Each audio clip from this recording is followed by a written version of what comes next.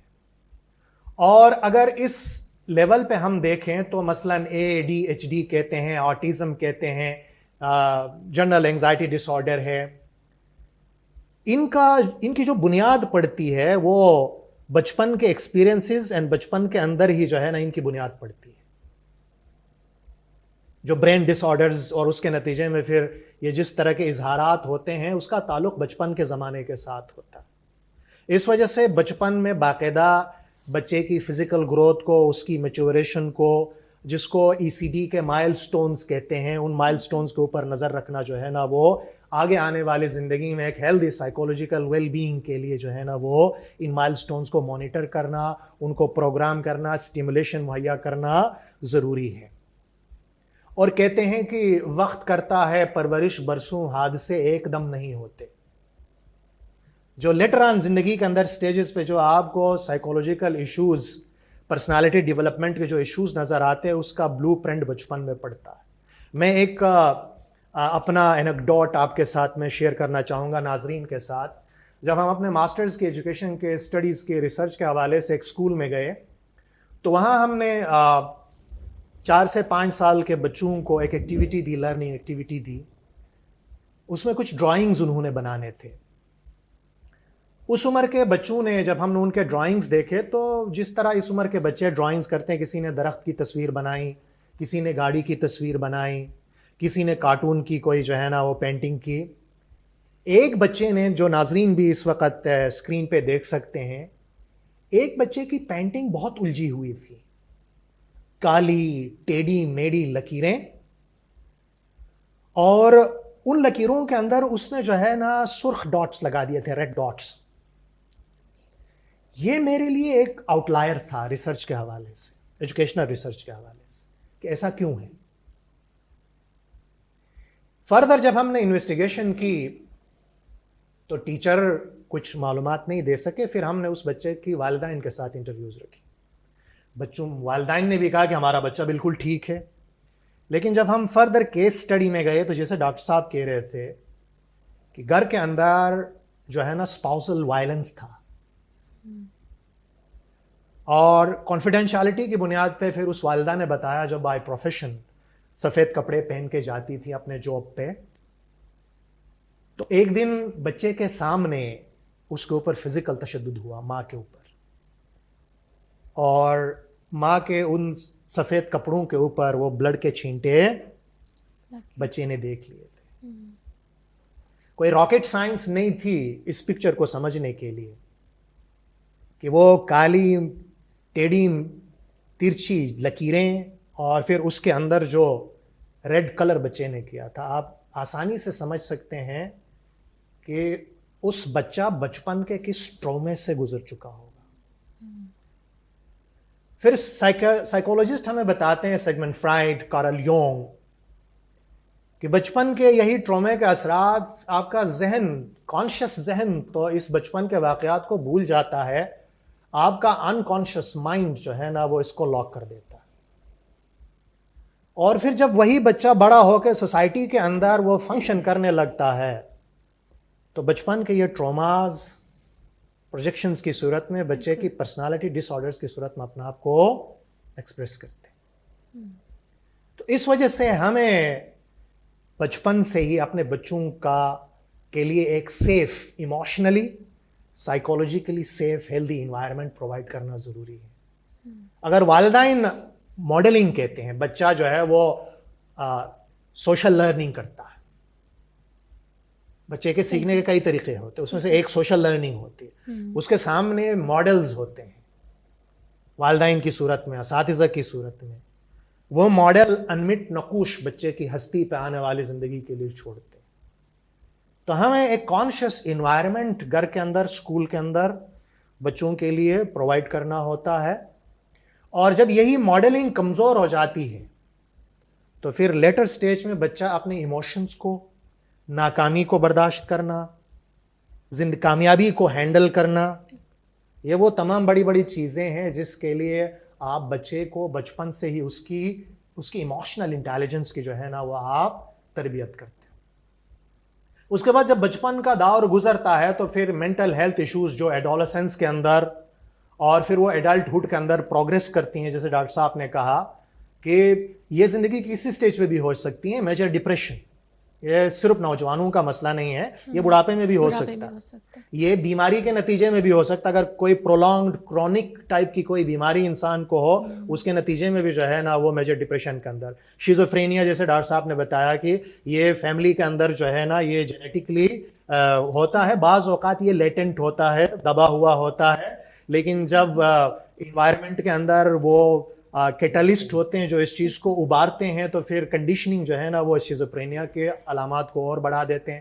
By polar dish order ہیں, panic ڈس order ہیں اور ایڈکشن ہیں. یہ وہ تمام چیزیں ہیں جو زندگی کے کسی بھی سٹیج پہ جو ہے نا ان چیزوں کی طرف انسان جا سکتا ہے. تو اب اس کو جو ہے نا دو طریقے سے ڈاکٹر صاحب نے ہمیں بتایا کہ مینیج ہم کر سکتے ہیں. ایک سی بی ٹی کے تھرو ایک ایکسپرٹ کے پاس جا کے ہم سائیکیٹرک سپورٹ ہم لے سکتے ہیں, سائیکولوجیکل کاؤنسلنگ ہم کر سکتے ہیں. یہ کرنا چاہیے, اس میں کوئی برائی نہیں ہے, ہمیں شرمانا نہیں چاہیے. زندگی کے کسی سٹیج پہ جو ہے نا اس سے ہمیں پیچھے نہیں ہٹنا چاہیے. اس کے ساتھ ساتھ ہمیں اپنے آپ کو بھی ڈیولپ کر کے, اپنی پرسنالٹی, اپنے بچوں کی پرسنالٹی, اپنے آپ کو بھی ڈیولپ کر کے ہم ان چیزوں کو بہتر طریقے سے ہینڈل کر سکتے ہیں. اس کے لیے teenmentalhealth.org پہ جو ہے نا مینٹل ہیلتھ کے 3 پیرامیٹرز انہوں نے بتائے ہیں. چونکہ میں نوجوانوں کے ساتھ, ٹین ایجرز کے ساتھ, یوتھ کے ساتھ کام کرتا ہوں, تو اس میں پہلی چیز جو ہے نا وہ ایوری ڈے پروڈکٹیوٹی ہے. دوسرا ڈائمینشن ریلیشن شپ مینجمنٹ ہے. تیسرا ڈائمینشن چینج مینجمنٹ ہے.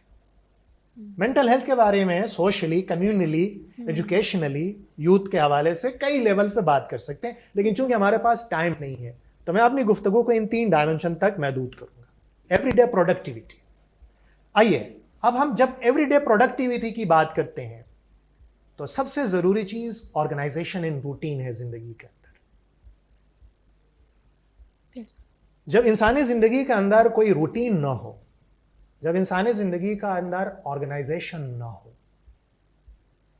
تو یہ چیزیں پھر آپ کی پرسنالٹی گروتھ, آپ کی پرسنل ڈیولپمنٹ, پرسنل فلفلمنٹ کو نیگیٹیولی متاثر کر سکتے ہیں. لیکن ہمیں روٹین اینڈ آرگنائزڈ فریک بھی نہیں ہونا ہے, ایک بیلنس کریٹ کرنا. بعض اوقات ہلکی سی چیز ادھر سے ادھر ہو جائے تو وہ جو ہے نا ہم سٹپٹا جاتے ہیں. ہمیں روٹینز, آرگنائزیشن زندگی کے اندر ڈیولپ کرنی ہے. زندگی کو بہت زیادہ آزاد بھی نہیں چھوڑنا ہے, تو زندگی کا کوئی معمول نہیں ہے. نہ کھانے کا کوئی معمول ہے, نہ پہننے کا کوئی معمول ہے, نہ کام کرنے کا کوئی معمول ہے, ورک ایڈکشن ہے, کام کا ایڈکشن ہے, گیمنگ ایڈکشن ہے جو آج کل جو ہے نا وہ آپ کو نوجوانوں کے اندر خصوصاً ٹین ایجرز کے اندر زیادہ نظر آئے گا. تو یہ جو ہے نا آرگنائزیشن ان روٹین پروڈکٹیوٹی کے اندر, ایوری ڈے پروڈکٹیوٹی کے اندر ضروری ہے. یا آپ کی پروڈکٹیوٹی کو, آپ کی سینس آف اچیومنٹ کو انفلوئنس کر سکتا ہے نیگیٹو یا پازیٹیولی. دوسرا ہے balanced and realistic expectations from self and others. زندگی میں ہر بندہ جو ہے نا وہ ڈاکٹر, انجینئر جو ہے نا, زندگی کا ہر بندہ جو ہے نا کامیاب ترین انسان نہیں بن سکتا. ہم اپنے کامیابی کے پیرامیٹرز, کامیابی کی ڈیفینیشن چینج کرنی ہوگی. میرے نزدیک کامیابی sense of fulfilment, sense of excellence کا نام ہے. آپ اگر ایک استاد بھی ہیں, اگر آپ بہتر طریقے سے اپنے استاد کا کام کرتے ہیں تو you are a leader, you are a successful individual. آپ ایک آرمی آفیسر ہیں لیکن بہترین طریقے سے اپنی ڈیوٹیز کو انجام دیتے ہیں تو you are a leader, you are a successful person. Success اور کامیابی جو ہے وہ پوزیشن بعض اوقات نہیں ہوتی ہے. سکسیس اور کامیابی بعض اوقات ایٹیٹیوڈ کا نام ہوتا ہے. تو بعض اوقات ہماری ریئلسٹک ایکسپیکٹیشنز اپنے آپ سے بھی اور اپنے بچوں سے بھی نہیں ہوتے. ان ریئلسٹک ایکسپیکٹیشن کے پیچھے ہم خود کو بھی پریشرائز کر رہے ہوتے ہیں اور اپنے بچوں کو بھی پریشرائز کر رہے ہوتے ہیں. کمپیئر نہ کریں اپنی اولاد کو بھی, اپنے آپ کو بھی دوسرے لوگوں سے. آپ دنیا کے 7 ارب انسانوں کے اندر جس طرح آپ کے فنگر پرنٹس دنیا کے 7 ارب انسانوں میں سے کسی کے ساتھ نہیں ملتی ہیں, اسی طرح آپ کی پرسنالٹی کی خوبصورتی, آپ کے اندر کی کریٹیوٹی کسی دوسرے انسان کے ساتھ میچ اور کمپیریزن ہم نہیں کر سکتے. ہر انسان یونیک ہے. تو اس وجہ سے جو ہے نا ریئلسٹک اور balanced expectations from self and others ضروری ہے. اس کے بعد procrastination and waiting for a perfect time ہماری پروڈکٹیوٹی کے راستے میں سب سے بڑی رکاوٹ. پروکریسٹینیشن, کل میں کروں گا. بہت میں نے کامیاب ترین انسان, بہت قابل لوگ ایوریج لیول پہ پرفارم کرتے ہوئے دیکھا. کیوں؟ کیونکہ وہ لاسٹ ٹائم کا ویٹ کرتے ہیں. اور جب وہ لاسٹ ٹائم کا ویٹ کر رہے ہوتے ہیں تو پیچھے کہیں بیک آف دا مائنڈ وہ ٹاسک انگزائٹی کریٹ کر رہا ہوتا ہے. اور وہ انگزائٹی پھر آپ کی پرفارمنس کو متاثر کرتا. اور دوسری چیز, پرفیکٹ ٹائم کا انتظار مت کریں. تنخواہ آئے گی تو یہ کام کریں گے, فلانا اس مہینے کے آخر میں ایسا کریں گے, ایسا ہوگا تو ایسا کریں گے, کسی ہائی فائی سوئٹزرلینڈ جیسی جگہ پہ چھٹیوں پہ جائیں گے تو زندگی کو انجوائے کریں گے. یہ پرفیکشنسٹ اور پرفیکٹ ٹائم کے انتظار میں لمحے ہمارے ہاتھ سے ریت کی طرح نکل جاتے ہیں. اور پھر آخر میں آپ کو محسوس ہوتا ہے کہ زندگی کو جینے کا, خوشیاں حاصل کرنے کا جو اپارچونیٹیز تھے اس کو ہم ایک بہتر وقت کے انتظار میں ہم نے کھو دیے ہیں. اس کے بعد ہمارے پاس جو ہماری مینٹل ہیلتھ پہ جو آج کی دنیا میں زیادہ ہمیں سفر کر رہی ہے وہ that is destination syndrome. Destination syndrome کا کیا مطلب؟ کہ آپ ایک خوبصورت سفر پہ یہاں سے مری کی طرف جا رہے ہیں, گلگت بلتستان کی طرف جا رہے ہیں. رستے میں آبشار بھی ہیں, چراگاہیں بھی ہیں, آپ کے سیٹ پہ جو ہے نا ایک دلچسپ پڑھا لکھا انسان بھی ہے جس سے آپ اچھی گفتگو بھی کر سکتے ہو. آپ ان تمام چیزوں کو چھوڑ کے آپ کو جلدی ہوتی ہے کب ہم وہاں پہنچیں گے. تو جو سفر کا مزہ ہے وہ سفر کا مزہ لینا ہم بھول جاتے ہیں. زندگی بھی ایک سفر ہے. ہماری کچھ ڈیسٹینیشنز ہوتے ہیں, ان ڈیسٹینیشنز کو اچیو کرنے میں ہم اتنے الجھ جاتے ہیں کہ پھر ہمارے ارد گرد کے رشتے, ہماری اپنی ذات, ہماری اپنی گریٹر ہیومینٹی ہمارے ہاتھوں سے سلپ ہو جاتی ہے. اور جب ہم پھر اس منزل تک پہنچتے ہیں تو پتہ چلتا ہے کہ وہاں تک پہنچنے کی ہم نے بہت بھاری قیمت ادا کی ہے. تو آپ منزل رکھیں لیکن ساتھ ساتھ اس سفر کو بھی انجوائے کرنا سیکھیں. کوئی پرفیکٹ ٹائم نہیں ہوتا. چھوٹی چھوٹی چیزوں میں آپ خوشی ڈھونڈ سکتے. بڑی چیزوں کا انتظار کر کے آپ رہو گے تو سفر جو ہے نا کب کٹ جائے گا آپ کو اندازہ نہیں ہو جائے گا.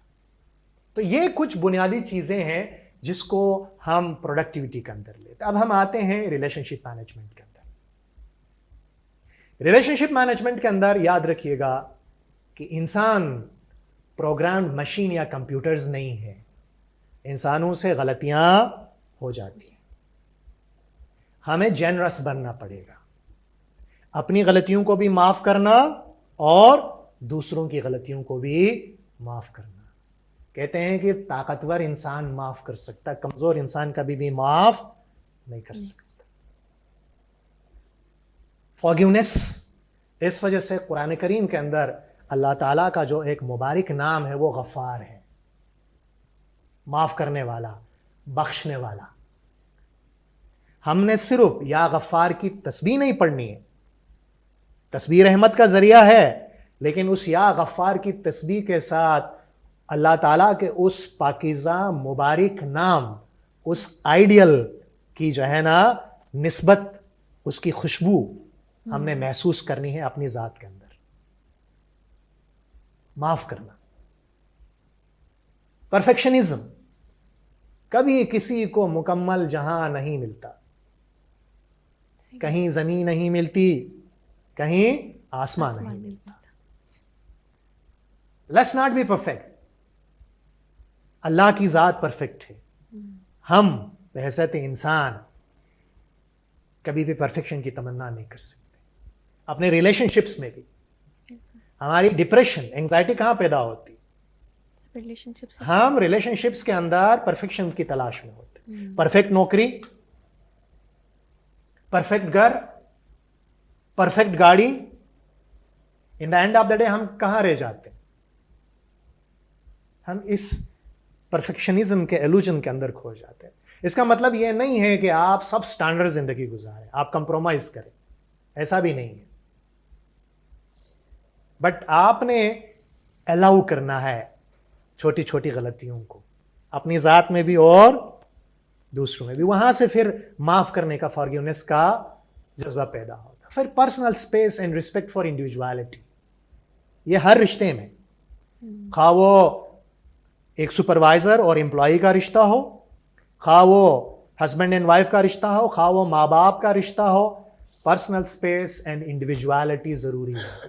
جب ہم اس کا احترام نہیں کر پا رہے ہوتے ہیں تو ہم دوسروں کے اسپیس میں گھس جاتے ہیں, یا کوئی اور ہمارے پرسنل اسپیس میں انٹروڈ کرتا ہے, جو ہمارے لیے اینگزائٹی اینڈ ڈپریشن کو جنم دیتا ہے. پھر انویسٹمنٹ آف ٹائم. یاد رکھیے گا انسانی رشتوں میں مینٹل ہیلتھ کے لیے سب سے ضروری چیز وقت ہے. ہم اپنے اپنوں کے ساتھ کتنا وقت گزارتے ہیں, اور ہم دن کے 8 گھنٹے اپنے آفیسز میں گزارتے ہیں. اگر آفس کا انوائرمنٹ ٹاکسک ہے تو آپ امیجن کریں کہ آپ اپنی زندگی کے 8-9 گھنٹے ٹاکسٹی کے اندر گزارتے ہیں. اور وہ ٹاکسک انوائرمنٹ صرف سامنے والوں سے نہیں بنتا, آپ ہی آفس میں اچھے ہیں باقی سب برے ہیں, یہ نہیں ہو سکتا. آپ کو اپنا شیئر ایکسپٹ کرنا پڑے گا. گھر کے ماحول کو بہتر بنانا, ٹاکسٹی ہٹانا وہاں سے, تاکہ آپ کوالٹی ٹائم گزار سکیں. ایمفیتھیٹک لسننگ اینڈ انکنڈیشنل سپورٹ.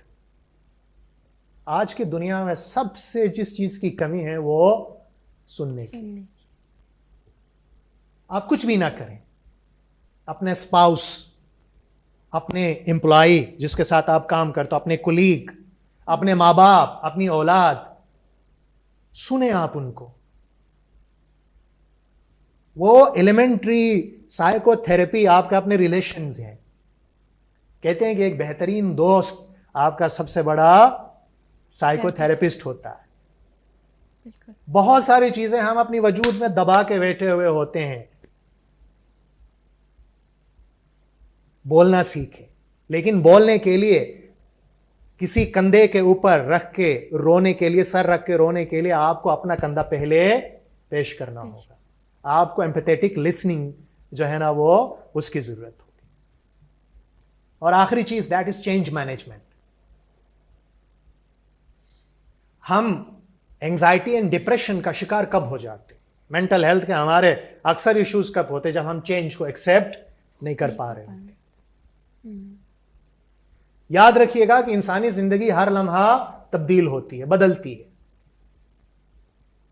صرف پتھر, درخت بھی چینج ہوتے ہیں, صرف جو میدانوں میں پڑے ہوئے پتھر ہیں نا وہ چینج نہیں ہوتے, وہ بھی لاکھوں سالوں میں وہ بھی چینج ہو جائیں گے. انسانی زندگی تبدیلی کا نام ہے. لیکن اس چینج مینجمنٹ کے اندر اسٹیفن کووی کی یہ بات مجھے ہمیشہ اچھی لگتی ہے, اور یہ اس نے مجھے پرسنلی بہت ہیلپ کیا ہے چینج مینجمنٹ کے اندر, کہ آپ ان چیزوں پہ فوکس کریں جن کو آپ تبدیل کر سکتے ہو. بالکل.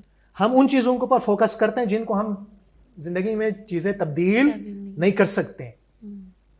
ایک پادری تھا, نوجوان تھا, اس کو بڑی خواہش تھی کہ وہ دنیا کو تبدیل کرے. 5-10 سال محنت کر کے پتہ چلا دنیا بہت بڑی جگہ ہے, چلو اپنے ملک کو تبدیل کرتے ہیں. اس نے ملک کو تبدیل کرنے کے لیے 5-10 سال محنت کی, پتہ چلا ملک بھی بہت بڑی جگہ ہے, چلو اپنے شہر کو تبدیل کرتے ہیں. 10 سال میں پتہ چلا شہر بھی بہت بڑی جگہ ہے, کہاں سننے والے ہیں لوگ پادری صاحب کی. تو اس نے کہا چلو یار اپنے محلے کو تبدیل کرتے ہیں. تب تک اس کے بال بھی جو ہے نا وہ سفید ہونا شروع ہو گئے تھے. محلے والوں نے اس کی بات نہیں سنی, تو اس نے کہا چلو یار ہم اپنے گھر کو تبدیل کرتے ہیں. جب گھر والوں سے بات کی تو بچے اور اس کے درمیان ایج کا ڈفرنس تھا, وہ بچوں کو بھی تبدیل نہیں کر سکا. اور اس نے اپنا آخری کتبہ جو قبر پہ لگواتے ہیں وہ لکھا. وہ کیا تھا؟ اس نے کہا کہ 50 سال محنت کر کے میں نے زندگی کا ایک سبق سیکھا کہ دوسروں کو تبدیل کرنے سے پہلے کتنا ہی اچھا ہوتا میں خود کو تبدیل کرتا. بعض اوقات ہم دنیا بدلنا چاہتے ہیں, جو چھوٹی چھوٹی تبدیلیاں ہمیں اپنی ذات میں لے کے آنی چاہیے وہ تبدیلیاں ہم لاتے ہیں نہیں ہیں, جس کو سرکل آف کنٹرول کہا جاتا. وہ آپ کے کنٹرول میں, آپ کیا کھا سکتے ہو, چونکہ کھانے کا تعلق آپ کی صحت کے ساتھ ہے. آپ کیا پہن سکتے ہو, آپ کیا خرچ کر سکتے ہو, آپ کیا کمانا چاہتے ہو, آپ کیا ریڈ کرنا چاہتے ہو, آپ کن لوگوں کے ساتھ ٹائم بتانا چاہ رہا ہو, یہ آپ کا سرکل آف کنٹرول ہے. دوسرا آپ کا سرکل آف انفلوئنس ہے, جس کو آپ کنٹرول تو نہیں کر سکتے ہو لیکن اس میں آپ کی آواز کاؤنٹ ہوتی ہے. مثلا آپ کی بزنس, آپ کے کیریئر اینڈ اسٹڈیز, اس میں صرف آپ اکیلے نہیں ہوتے, اس میں کئی اور لوگ بھی آپ کے ساتھ انوالو ہوتے ہیں, تو اس میں آپ کا انفلوئنس ہے. ایسا نہیں کہ آپ بے بس ہو, لیکن اس میں آپ کو لوگوں کے ساتھ کام کرنا سیکھنا ہوگا, سرکل آف انفلوئنس کے اندر. اچھا, تیسرا ہے وہ circle of concern, international politics, celebrity gossip, دنیا کی عالمی معاشی حالت. عموماً میڈیا کے اوپر بیٹھ کے ہم انہی چیزوں میں الجھ جاتے ہیں, جو تبدیلی کا عمل ہے, اور ہماری اینگزائٹی بھی اسی سے ہوتا ہے. بیٹھ کے ٹی وی پہ خبریں سن سن کے ہم اپنے آپ کو ڈپریس کر رہے ہوتے ہیں.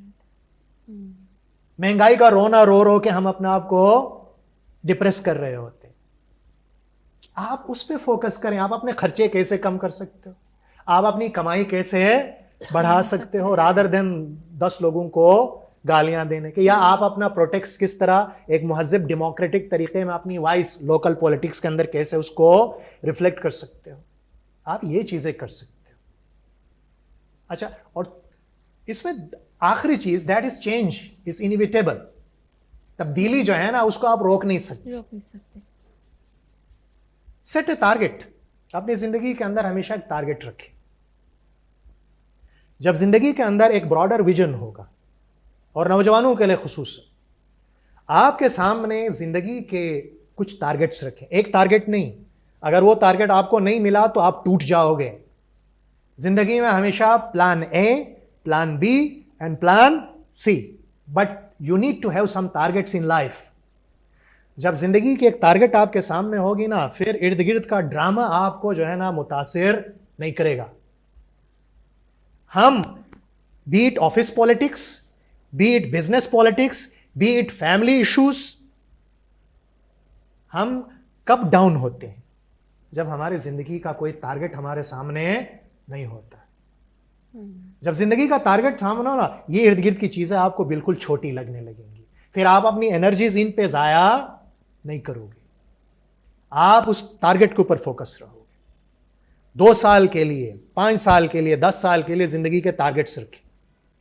وہ آپ کو زندگی کی ان نیسیسری سائیکولوجیکل ڈراما سے، ٹاکسٹی سے آپ کو بچائے گی. اپنے لیے ہیومن کیپٹل ڈیولپ کریں.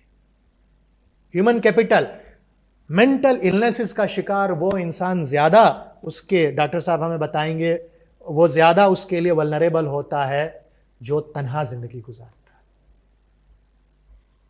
جو انسان اویلیبل ہوتا، جو کسی دوسرے کے مصیبت کے وقت، اس کی ضرورت کے وقت ان کے لیے اویلیبل ہوتا ہے، وہ انسان زندگی میں تنہائی محسوس نہیں کرتا، کیونکہ اس کے ارد گرد ایک ویب ہوتا ہے، اس کے ارد گرد انسانوں کا ایک ہیومن کیپٹل ہوتا ہے.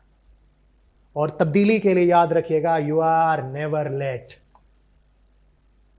یہ مت کہیں کہ میری عمر ہو چکی ہے اور بس آپ اپنے ڈپریشن کے اندر چلے جائیں، اینگزائٹی کے اندر چلے جائیں، زندگی سے مایوسی اختیار کریں.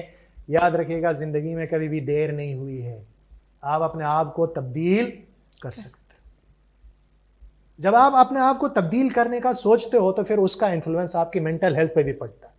کوئی باہر سے آ کے آپ کو مینٹل ہیلتھ کا رسپانسبلٹی کسی دوسرے کے کندھے پہ نہیں ہے.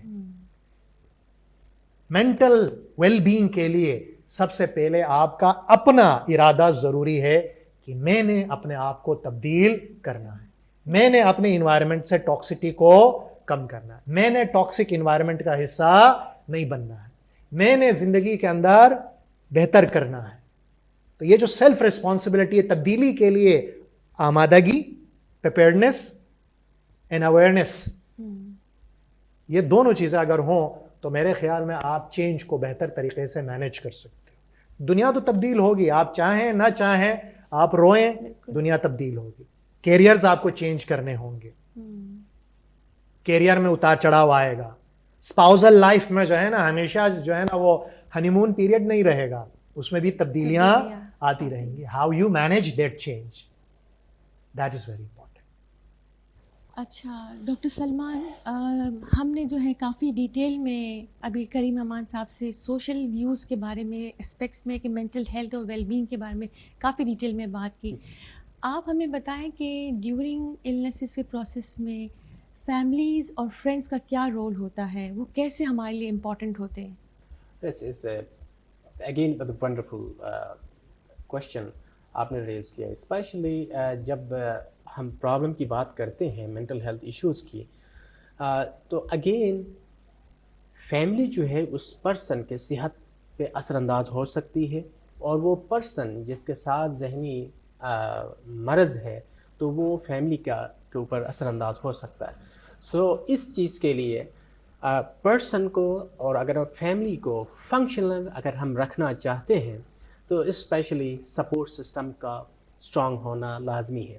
Support system from family, from the peers and significant others such as آپ کے انسٹیٹیوشنز ہیں، آپ کے کمیونٹی کے لیڈرشپ موجود ہے، تو ان کی طرف سے جو سپورٹ سسٹم کا ہونا لازمی ہے. اور یہاں پہ جب ہم بات کرتے ہیں فیملی کی، جو فنکشنل جو فیملی کی بات کرتے ہیں، تو یہاں پہ اکثر جو ہے، جو سر نے کہا کہ listening is a important factor ہے، کہ جس میں جب بھی کوئی ذہنی مرض میں مبتلا ہوتا ہے تو اس کی خواہش ہوتی ہے کہ میرے دکھ درد کو سمجھنے والا کوئی ایسا پرسن ہو جس کو ہم کلینکل ٹرم میں کہتے ہیں کہ کیتھارسس کا موقع دے دے، کوئی ایسا پرسن ہو. لیکن اکثر بدقسمتی سے فیملی ممبرز یا کمیونٹی کے اندر اس پرسن کو سننے کے بجائے سنانے لگتے ہیں، اور اس کے ساتھ وہ چیزیں، بہت ساری چیزیں، ڈسکرمنیشن اور ایسی چیزیں، پریجوڈس، ایسے ایشوز ہوتے ہیں. امپورٹنٹ تھنگ کہ اس کے بچے کے ساتھ یا پرسن کے ساتھ کمیونیکیشن کے لیے، اس کے ساتھ جب آپ لسننگ کے لیے 4-5 اہم فیکٹرز ہیں، جس میں کمیونیکیشن ہے، اس کے ساتھ سپرویژن ہے، نیگوشیشن ہے، اور اس کے ساتھ ساتھ اگین اس کے پرابلم سالونگ کے بارے میں آپ کے فیملی ممبر کے ساتھ آپ شانہ بشانہ آپ لوگ کھڑے ہونے چاہیے. بٹ انفارچونیٹلی اسپیشلی فیملیز کی جب ہم بات کرتے ہیں تو یہی ساری چیزیں ایریاز جو ہے وہ لیک کرتی ہے. پرسن کے ساتھ ہمیں ٹائم نہیں ہے کہ ان کے ساتھ کمیونیکیٹ کرنی چاہیے کہ اس کے ساتھ کیا پرابلمس ہیں، کیا اس پہ سے گزر رہی ہے. ہم اس کی بات کو سنے بغیر ہم اپنی ججمنٹ ہم دے دیتے ہیں، جس کی وجہ سے وہ پرسن اپنے خیالات، احساسات اور جذبات کو سپریس کرتا ہے. اکثر فیملیز کا اندر کمپیریزن ہوتی ہے کہ اگر گھر میں کوئی پرسن بچہ اچھے مارکس لے کے آتا اور اس کا دوسرا جو ان کا بیٹا یا بیٹی مارکس لے کے نہیں آتی ہے تو کنڈیشن رکھتے ہیں کہ یہ میرا بیٹا اچھا ہے. کیوں؟ کیونکہ وہ بچہ دوسرے بچوں کی نسبت اچھے نمبر لے کے آتا ہے اور وہ فرمان بردار بھی ہے. وہ اسپیشلی وہ کنڈیشن رکھتے ہیں اگر آپ میری بات کو مانیں گے یا آپ اچھے نمبر لے کے آئیں گے تو آپ اچھے بچے ہیں یا ہمارے بیٹا یا بیٹی ہے. اگر یہ چیزیں آپ نہیں کریں گے تو یو ول بی ایکسکلوڈیڈ. تو آپ اچھا بچے کے وہ چیزیں وہ کرائیٹیریا کو وہ میٹ نہیں کر رہے. تو اسپیشلی ان چیزوں کے لیے ہمیں انکنڈیشنل، جو سر نے کہا کہ انکنڈیشنل وہ ریگارڈ ہمیں دینی چاہیے. پرسن کی جو بھی اس کی خصوصیات ہیں، ان کی جو بھی ان کی خصلتیں ہیں، اس کے کو سائڈ پہ رکھتے ہوئے پرسن کو as a human being consider کرتے ہوئے ہم اس کو ایکسیپٹ کرنی چاہیے. تو کیونکہ ہر پرسن دوسرے، اگر آپ دو ٹوئنز بھی ہیں تو ان کے اندر بھی وہ چیزیں ڈفرینسز پائی جاتی ہیں. ہم کیا کرتے ہیں ان ڈفرینسز کے باوجود ان کو ہم کمپیئر کرتے ہیں، کیونکہ اگین 99% بھی وہ چیزیں اسپیشلی اگر ڈفرینسز ہے تو پرسن وہ فیملی کے اندر بھی یہ چیزیں کمپیئر کرتے ہیں کہ آپ کا دوسرے بہن وہ چیزیں اچھے نمبر لے کے آ سکتی ہے، آپ کیوں لے کے آ سکتے؟ آپ کے کزن نے اچھے نمبر لے کے آئے، وہ اس طرح سے اچھے وہ پوسٹ پہ گئے، آپ نہیں جاتے، کیونکہ اس کی انڈیویجول ڈفرینسز ہیں، ان کے situation, environmental circumstances totally different ہے. تو ان چیزوں کے بیس پہ وہ چیزیں ہمیں کنسیڈر کرنی چاہیے، ڈفرینس کو ہم سائڈ پہ رکھنی چاہیے. ایک انڈیویجویلٹی کے بیس پہ، انڈیویجول کی اپنی خصوصیات خاصیت کے بیس پہ ہمیں اس چیز کے بیس پہ ججمنٹ دینی چاہیے. یہ یہاں پہ اس میں ہماری بلائی ہے، اس میں ہماری بہتری ہے، اور اسی طرح سے انسان کی ذہنی صحت بہتر سے بہتر ہو سکتی ہے. کوئی چیز کمی بیشی رہ سکتی ہے انسان کے لائف میں، لیکن یہی وہ ساری چیزیں آپ اس چیز کو ریگارڈ کر لیں، اس کو اپریشیٹ کر لیں، اس کو ایکنالج کر لیں، انکریج کریں گے تو وہ پرسن موٹیویٹ ہوگا اور آگے بڑھنے کے اس کو اور زیادہ چانسز بڑھ سکتے ہیں. فیملی کا رول واقعی بہت اہم ہے مینٹل ہیلتھ کے لیے. It is very important. جی، اب ہم آتے ہیں آپ کی طرف کریم امان صاحب. یہ جاننے کی کوشش کرتے ہیں کہ ویل بینگ اور اسپرچویلٹی کا کیا لنک ہے، اس کے حوالے سے اگر آپ اپنے کچھ خیالات کا اظہار کریں. دیکھیے مس، ڈاکٹر صاحب نے بہت خوبصورت طریقے سے بات کی ہے، اور میں جسٹ ایک گزارش اسی حوالے سے میں کرنا چاہوں گا کہ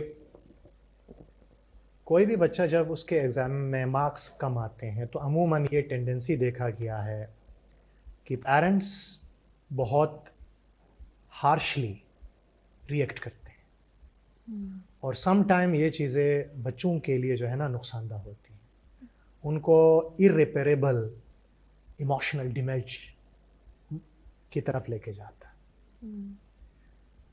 دیکھیے مارکس ایک دن میں نہیں آتے ہیں، اور زندگی ایک سال کے امتحان سے ختم نہیں ہوتی ہے.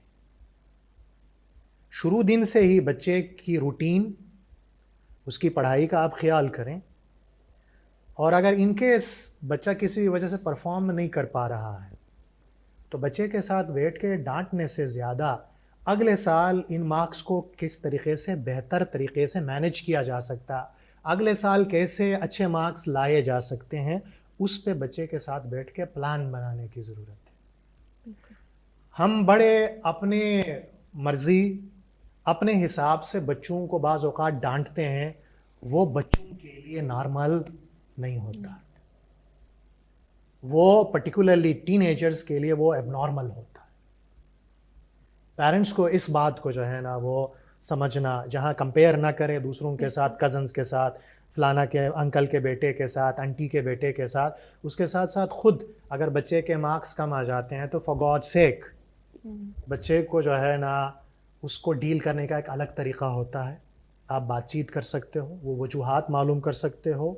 اگر بچے نے غلطی کی ہے تو بچہ غلطی نہیں کرے گا تو کیا بڑے کریں گے؟ That is the life. اور ایز اے پیرنٹس ہر کوئی فرسٹ نہیں آ سکتا. ایگزیکٹلی، اور ہر کوئی فرسٹ نہیں آئے گا. میں نے شروع میں عرض کیا کہ زندگی میں کامیابی کا پیرامیٹر صرف فرسٹ آنا نہیں ہے. مارکس ضروری ہے کسی اچھی یونیورسٹی میں جانے کے لیے، لیکن بچے کی سائیکولوجیکل ویل بینگ، اس کی زندگی، اس کا بہبود ہمارے لیے اس سے زیادہ ضروری. اب ہم آتے ہیں آپ کے سوال کی طرف کہ overall well being, mental health اور میڈیٹیشن اسپریچوالٹی، مائنڈ فلنس کا کیا کام ہے. دیکھیں، انسانی ہستی کو صرف ایک جہت سے، ایک ڈائمنشن سے ایکسپلور نہیں کیا جا سکتا. انسانی ہستی کے ملٹیپل ڈائمنشنز ہوتے ہیں. اس کی ایک سائیکولوجیکل ڈائمنشن ہے، اس کا ایک میڈیکل ڈائمنشن ہے، اس کا ایک سوشل ڈائمنشن ہے. اسی طرح ہمارا بعثت مسلمان، ہم انسان کو ایک روحانی وجود بھی تسلیم کرتے ہیں کہ انسان کے اندر ایک روح بھی ہے. اور جب انسان کا ذہن، انسان کا جسم اور انسان کی روح، ان تینوں کے درمیان ایک ہارمنی ہوتی ہے، ان تینوں کے درمیان ایک بیلنس ہوتا ہے، تو انسانی پرسنالٹی خود بخود بیلنس ہو جاتی ہے.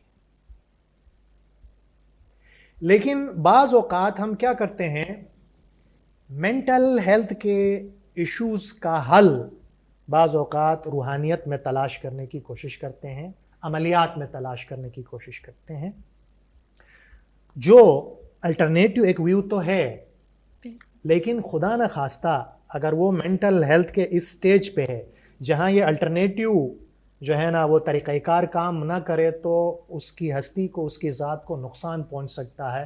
اس وجہ سے کوئی بھی عمل میڈیکل یا سائیکیٹرک سپورٹ کا متبادل نہیں ہو سکتا. کہتے ہیں کہ آپ دوا بھی کریں اور دعا بھی کریں. ٹھیک ہے، دعا میں طاقت ہوتی ہے، روحانیت میں طاقت ہوتی ہے، لیکن بعض اوقات سائیکولوجیکل ایشوز کے لیے سائیکیٹرک یا سائیکولوجیکل سپورٹ حاصل کرنا ضروری ہے. اس کوشن کے بعد ہم آگے بڑھتے ہیں. کہتے ہیں کہ یہ اداسی کہاں سے آتی ہے؟ جون ایلیا، روح پیاسی کہاں سے آتی ہے، یہ اداسی کہاں سے آتی ہے؟ تو بعض اوقات ہماری جب پرسنالٹی امبیلنس ہو جاتی ہے، ہماری ہستی کے اندر شکر، جس کو گریٹفلنس کہتے ہیں، انسانیت کے لیے خیرخواہی کے جذبے، سیکریفائس، قربانی کا جذبہ، پیشن اینڈ کمپیشن،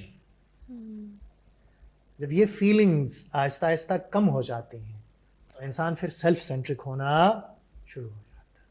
میرے نزدیک روحانیت صرف تسبیح لے کے کسی کونے میں بیٹھنے کا نام نہیں ہے. میرے لیے نزدیک روحانیت کمپیشن ہے، سیکریفائس ہے، مائنڈ فلنس ہے.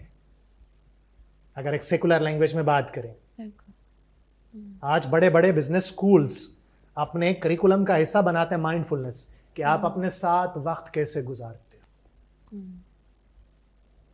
آپ کی ہستی کے ملٹیپل پرت ہیں، اس میں سے ایک پرت مذہبی پیرائے میں آپ کا روحانی وجود ہے. یہ روحانی وجود انسانیت کے لیے خیرخواہی کے جذبات، شکر، صبر، سیکریفائس، ان اعلیٰ ویلیوز سے آپ کی اس روحانی جہت کی تربیت ہوتی ہے. اور جب آپ کا ایک اسٹرانگ ویلیو بیس بنتا ہے تو آپ کی ایموشنل، آپ کی سائیکولوجیکل صحت خود بخود امپروو ہونی شروع ہو جاتی. ڈپریشن کیا ہے؟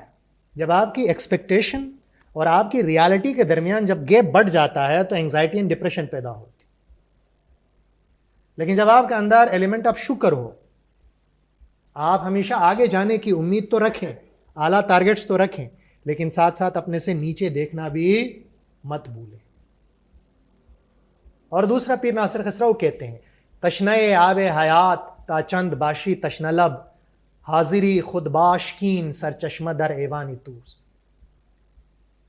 کہ اے خوشی کے آب حیات کے پیاسے انسان، تو کب تک آب حیات کی تلاش میں، خوشی کی آب حیات کی تلاش میں ادھر ادھر مارا پھرتا رہے گا؟ جس آب حیات کی تجھے، خوشی کے آب حیات کی تجھے تلاش ہے، اس کی ایک ندی، اس کی ایک دھارا، اس کی ایک لہر خود تمہاری اپنی روح کے اندر بہہ رہی ہے. تو آپ کو اپنے اندر جھانکنا اور اللہ تعالیٰ کے جو مبارک 99 نام ہیں، میرے نزدیک ان ناموں کی، پاکیزہ صفات کی اس خوشبو کو اپنی ذات کے اندر سمونے کا نام روحانیت ہے۔ اللہ تعالیٰ رحم کرنے والا ہے۔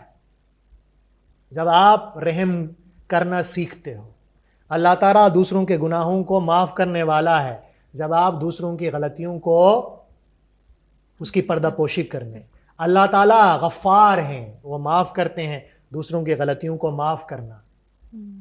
اللہ تعالیٰ عالم ہے، آپ علم کے رستے پہ چلتے ہو، اپنے آپ کو اپڈیٹ کرتے ہو۔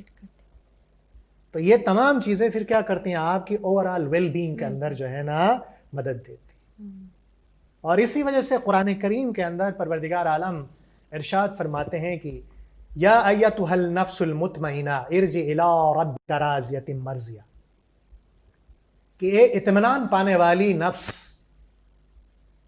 اپنے پروردگار کی طرف رجوع کر، لوٹ آ، تیرا پروردگار تجھ سے راضی ہے اور تو اپنے پروردگار سے راضی ہے۔ قرآن کریم کے اندر نفس کی ملٹیپل لیولز بیان ہوئی ہیں۔ اسی نفس کو سائیکالوجی کی لینگویج میں سائیکی کہتے ہیں۔ وہ دونوں متبادل نہیں ہیں، دور کا تھوڑا سا ریلیشن شپ معنوی لحاظ سے بن سکتا ہے، لیکن قرآن کا نفس کا تصور اس سے بالاتر ہے، وہ ہولسٹک ہے۔ قرآن نفس کی 3 لیولز کی بات کرتا ہے، ایک نفس امارہ، دوسرا نفس لوامہ، اور تیسرا نفس مطمئنہ۔ نفس امارہ جو ہے نا وہ آپ کی انسٹنکٹ ہے، آپ کے اندر گریڈ، آپ کے اندر وائلنس، آپ کے اندر کی نیگیٹو انرجی، یہ نفس امارہ ہے۔ قرآن کیا کرتا ہے؟ وہ تربیت کے ذریعے آپ کو اپنے غصے کے اوپر، اپنے گریڈ کے اوپر، اپنے نیگیٹو سینسیشنز کے اوپر کنٹرول کرنا سکھاتا ہے، جس کو قرآن تقویٰ کہتا ہے،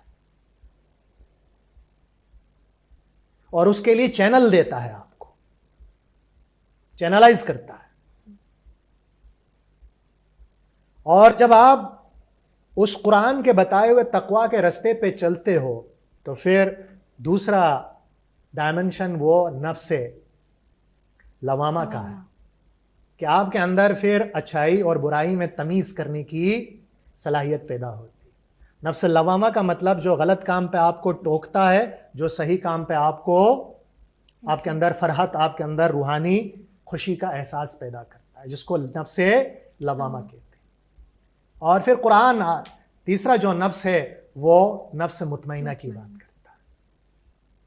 نفس مطمئنہ اطمینان پانے والی نفس، جو اللہ کی یاد سے، جو انسانیت کے لیے خیرخواہی کے جذبے سے، جو اپنے لیے محبت سے، دوسروں کے لیے محبت سے، اور اللہ تعالیٰ کے لیے محبت سے، ان 3 محبتوں کے عمل سے گزر کر انسانی نفس کے اندر جو ہے نا اطمینان کا ایلیمنٹ آ جاتا ہے۔ اور پھر اس سے چوتھی ایک لیول ہے جو انبیاء اور مرسلین کا ہے، جس کو روح القدس کہا جاتا ہے، پاکیزہ روح۔ وہ عام انسانوں میں نہیں ہوتا، وہ انبیاء اور مرسلین میں ہوتا ہے۔ حضرت عیسیٰ علیہ السلام کے حوالے سے روح القدس کا آپ کو تذکرہ ملے گا۔ تو جہاں ہم انسانی صحت کا ایک سائیکولوجیکل، میڈیکل، سوشیولوجیکل ڈائمنشن دیکھتے ہیں، وہاں پہ انسان کی روحانی صحت کا بھی ایک ڈائمنشن قرآن نے آپ کو بتایا ہے۔ جب آپ ان کو کمبائن کرتے ہیں تو پھر آپ ایک ہولسٹک ویل بینگ کی طرف آگے بڑھتے ہیں۔ بٹ ہیونگ سیڈ دیٹ، جو جسمانی بیماریاں ہیں اس کے لیے آپ کو سائیکیٹرسٹ اینڈ ڈاکٹر کی طرف جانا ہوگا۔ جو سوشل ایشوز ہے اس کو آپ کو ایموشنل انٹیلیجنس اینڈ سائیکولوجیکل اور سوشل سپورٹ میکینزم کے ذریعے ڈرخائم اور دوسرے جو ہے نا لوگوں نے ہمیں بتایا ہے کہ معاشرہ کیسے آپ کی ویل بینگ کے اندر آپ کو سپورٹ کر سکتا ہے۔ آپ کے ڈاکٹر صاحب نے جیسے کہا، آپ کی ریلیشن شپس، آپ کے ماں باپ، آپ کے گھر والے، اور پھر آپ کا روحانی ڈائمنشن ہے جس کو آپ میڈیٹیشن کے ذریعے، مائنڈ فلنس کے ذریعے، اس نفس مطمئنہ کو اچیو کر کے، تقویٰ کے ذریعے، پاکیزگی کے ذریعے جو ہے نا آپ اپنے نفس کے اندر وہ اسٹرینتھ آپ پیدا کر سکتے ہو۔ In the end of the day یاد رکھیے گا کہ happiness, well being and mental health is all about fulfilment. آپ کی زندگی کے اندر سینس آف فلفلمنٹ آنا چاہیے. اور وہ سینس آف فلفلمنٹ جو ہے نا ان تمام ڈائمینشنس کو کمبائن کرنے سے ہوگا. بہت بہت شکریہ آپ دونوں کا.